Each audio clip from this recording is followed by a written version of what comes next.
I don't know if you would say it's surprising or not, but over the last couple of days, there's been a lot of talk about the fact that the Blues might be shopping forward Vladimir Tarasenko. Now, Tarasenko has a no trade clause that he would have to waive, but it's very telling where he sits with this organization that this kind of report were to come out that the Blues are actually allowing him or are shopping him, allowing teams to call and inquire about him.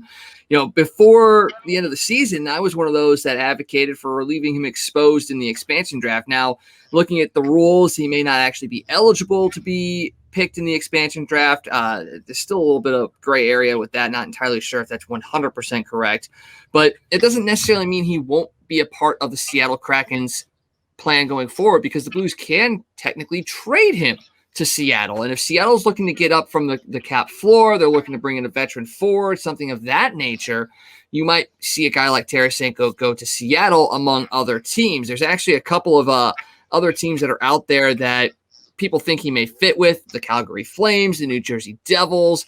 The big one that people think it's more likely is the LA Kings, which, yikes, I would not like to see him in a Kings jersey for sure. You also have, teams like the Islanders, the Flyers, the Wild, and the Rangers as other teams that might be suitable for Vladimir Tarasenko. One team that's not listed, but some people really throw this out there, is Vegas as well, another team that could potentially make a play for Vladimir. Like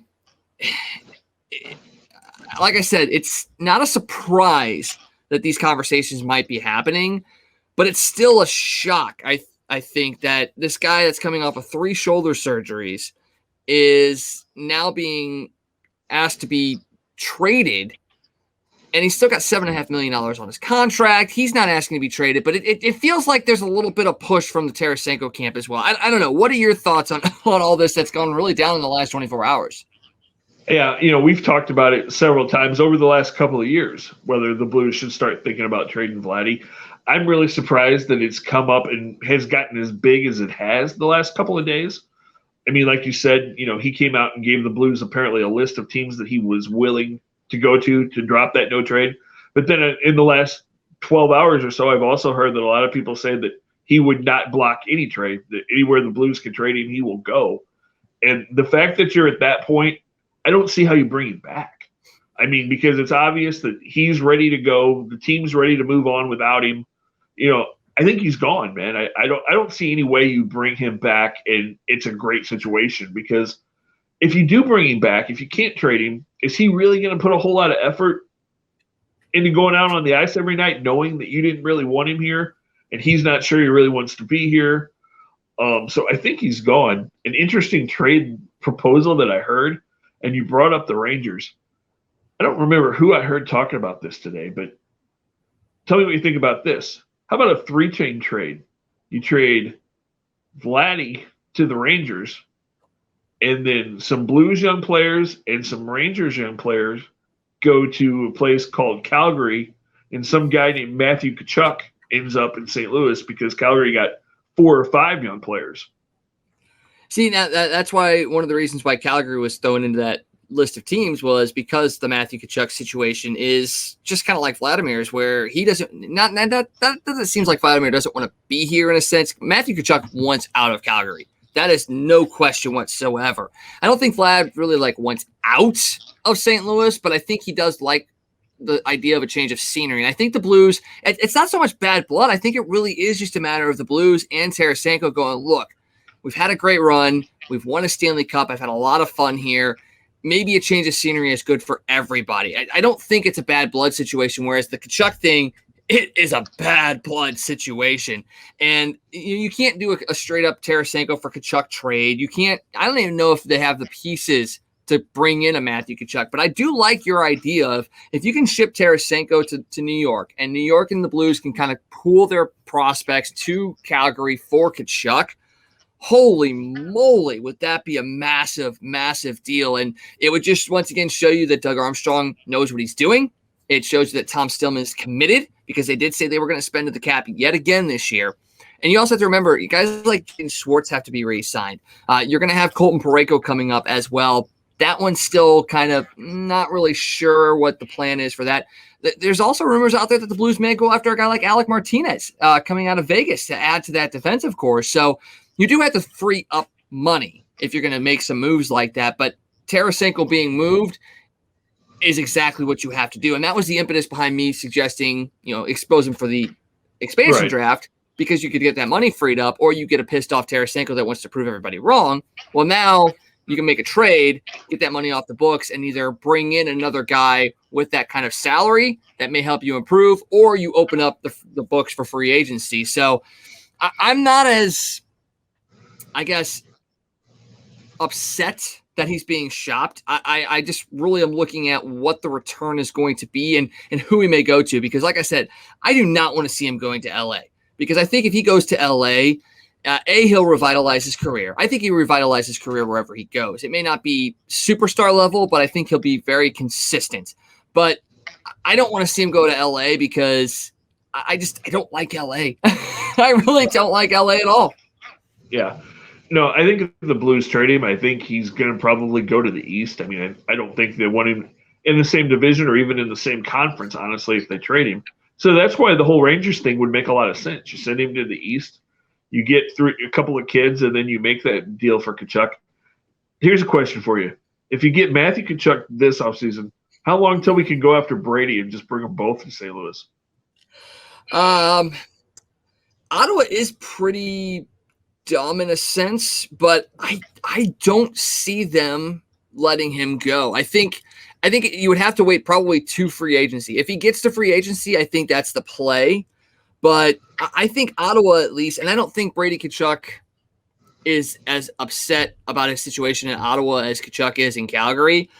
But the lure of coming home to play with your brother on your team, if he hits free agency, that's going to be stop number one for him. He's going to go straight to the Blues and go, okay, what do you have available, and how will that work for me? Because if he can come down here and the Blues say, we can give you this amount of money, and Brady's like, done.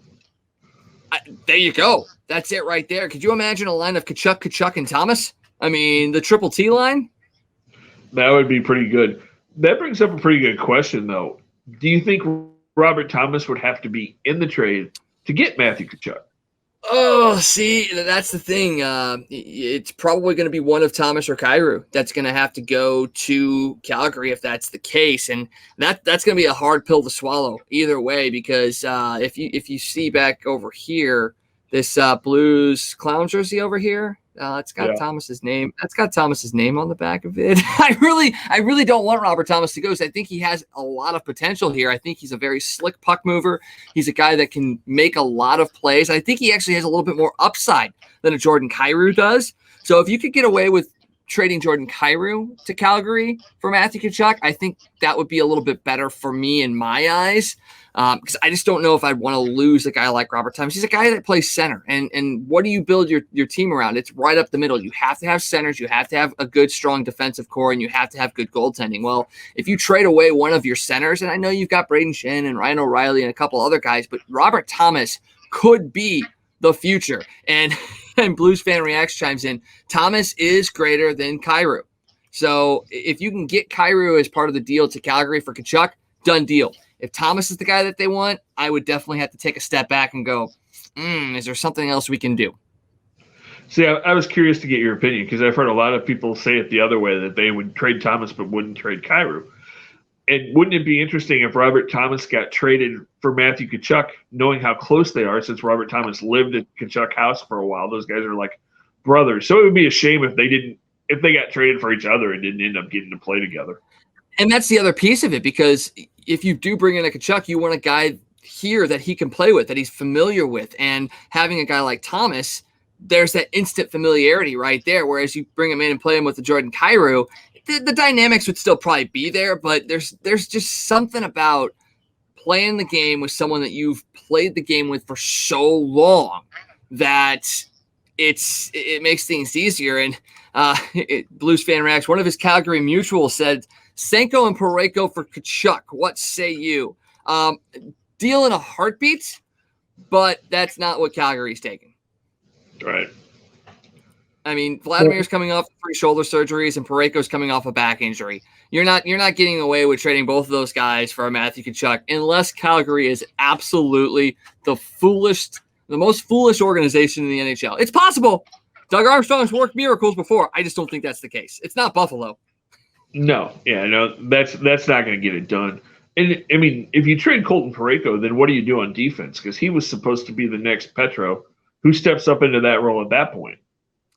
That's a great question. I mean, you have to have, Justin Falk is your number one right now. Torrey Krug, I think, will have a better season next year. Not to say that he had a poor season this year. He will have a better season next year. And he may only have 1 or 2 of those left for the Blues, and they're going to be staring down the bad end of a contract, but not as bad as what Petro's might be.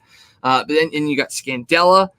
You also have to remember you got a guy coming up in Scotty Perunovich who could very well fill that Vince Dunn role because he's a better version of Vince Dunn, I believe. And you right now do have Vince Dunn on this team, although once the expansion draft takes place next month, you may not. So Nico Mikkola is another guy that could step up into that bigger role as well. And you got a couple other guys down there. Jake Wallman impressed at the end of the season too. So the Blues do have options. I still think Parayko is a guy that could really, really make an impact here in St. Louis. But, I mean, he's got to prove it. He's improved year over year up until last year, but he dealt with the injury. I think if you see a healthy Parayko next year, I think a lot of people are going to be surprised. Yeah, and we need, like you said, they need him to be because they definitely missed him this year when he had all of those injuries and wasn't on the ice. So it's going to be definitely a fun offseason to talk Blues hockey. There's going to be a lot of rumors to talk about, I think. Oh, yeah. Lots of rumors. Well, the Tampa Bay Lightning took another step toward a second straight Stanley Cup tonight as they take out Montreal 3-1. Goals by Anthony Cirelli, Blake Coleman, and Andre Palat for the Lightning. Nick Suzuki got a power play goal in the second period for Montreal. And Tampa Bay is going to head to Montreal with a 2-0 series lead. I still don't think this series is over, but Montreal needs to get a little bit more from the offensive side of things. I mean, when you get a guy like Nick Suzuki being the guy that scores your lone goal, it's not boding well for the Canadians. Although the hits are up there, Montreal still got out-hit again tonight. And that's the one thing that I looked at going into the series is if Montreal can out-hit Tampa and wear them down, it could make for a long series. But right now, Tampa is holding up and actually out-hitting Montreal. If that continues the rest of the way, this is going to be an easy win for Tampa Bay. And Mason actually said it the other night. He said he called Tampa Bay in 4. And we kind of laughed at him. But after watching the last 2 games, I'm not so much going to not back him. Yeah, I did see the show. I heard him say that. So it's going to be interesting. The thing, and I know you don't believe in home field advantage and all home ice advantage and all that stuff and momentum. But the good thing for Montreal is they are going back to Canada. So at least they have that home crowd for the next couple of games. At least they're not down 0-2 and going to Tampa. So that could play in their favor a little bit. But yeah, I think it's going to be tough. I think they will win one of these games. I think they won one, but I think it's probably going to be a 5-game series. Honestly, the way it looks right now. Yeah, the way it looks right now, and like you said, home ice advantage, home field, home court, what have you. If you hold serve, then the first 2 games don't mean anything. If you go back to Tampa, tied at 2, it's a whole new series, and then you just have to steal one on the road. But if you do lose one of those games, it is pretty much all over. Hey, it's U-Man here from Casey. For all your sports news, catch the Toasted Tavern with Scott Tobin and the Man Called Wags, weeknights at 9 p.m. You can follow Toasted Tavern on Facebook, Twitter, Instagram, and YouTube. Let's get toasted.